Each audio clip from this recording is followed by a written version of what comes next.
Mimpi gue itu sederhana, seperti kebanyakan orang. Melakukan apa yang gue suka, berbagi kesenangan ke banyak orang, tapi yang namanya meracik mimpi ternyata nggak selalu seenak kopi.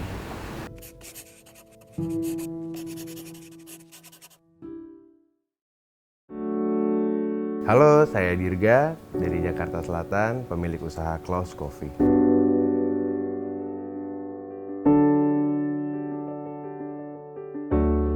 Oke, Klaus Coffee itu mulainya saat pandemi. Jadi gue mulai bertiga. Dua partner gue ini kena PHK. Yang satu lagi hamil, yang satu lagi mau nikah. Saya punya anak satu. Cuman karena kondisi yang benar-benar lagi parah, kita mau nggak mau harus cari akal buat usaha. Karena gue suka banget sama kopi, gimana kalau kita bikin kopi aja tapi online gitu. Akhirnya gue berusaha pinjem mesin sama om gue waktu itu, sampai ternyata mesin ini malah jebol dan gue harus ganti lagi mesin ini dengan yang baru gitu. Karena kebetulan waktu itu demand-nya lumayan, gue putar otak lagi gimana caranya. Ya udah, gue punya tabungan sekian, gue harus beli mesin, kita udah jalan bareng gimana pun jadinya gitu. Oke, dan akhirnya gue beli mesin itu, dan ternyata setelah mesin ini datang, malah karena mesin yang lama rusak, kita sempat off 3 bulan untuk pesan mesin baru, itu malah nggak ada pelanggan. Kita mulai dari nol lagi gitu. Temen gue cari kerja lagi, dan akhirnya tinggal gue sendiri. Di situ gue udah hampir nyerah, gue udah hampir pergi balik ke Padang, karena gue juga punya keluarga yang harus gue hidupin. Tapi akhirnya ada satu klien yang tiap hari datang, tiap malam datang minum kopi gue, yang notabene-nya dia adalah teman dekat gue juga, namanya Mas Heri. Terus gue bilang gue mau tutup, dia bilang jangan tutup, kasihan, mendingan dijalanin aja. Dan akhirnya kita sepakat untuk join. Udah Her, kita jalan bareng aja. Akhirnya beberapa pelanggan lagi datang, mereka minta untuk dibikinin tempat. Mas, saya mau duduk dong, mau ngopi di sini dong, mau ngobrol dong.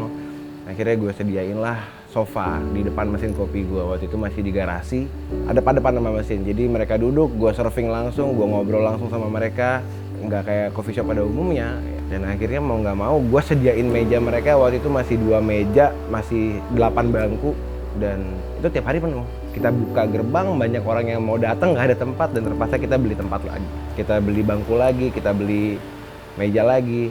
Sampai akhirnya gue tambah restorannya, sampai punya hashtag cuman kopi garasi aja. Jadi pas udah mulai rame, ada masalah lagi. Karena saat pandemi itu mereka jarang pegang uang cash, mereka minta untuk debit, mereka minta untuk QR. Gue selalu ngasih yang namanya rekening gue, transfer ke sini aja dong. Dan akhirnya malah ke rekening pribadi gue jadi berantakan, ini duit siapa gitu.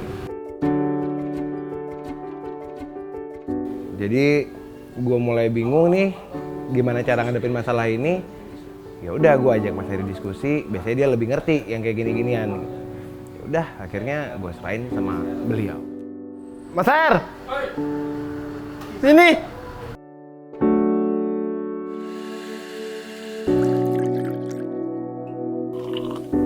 Pada suatu hari ada customer nih datang gitu loh, mesen kopi, terus ngajak ngobrol sampai akhirnya dia cerita tentang buku warung dan ngenalin fitur Kris ke Klaus Coffee.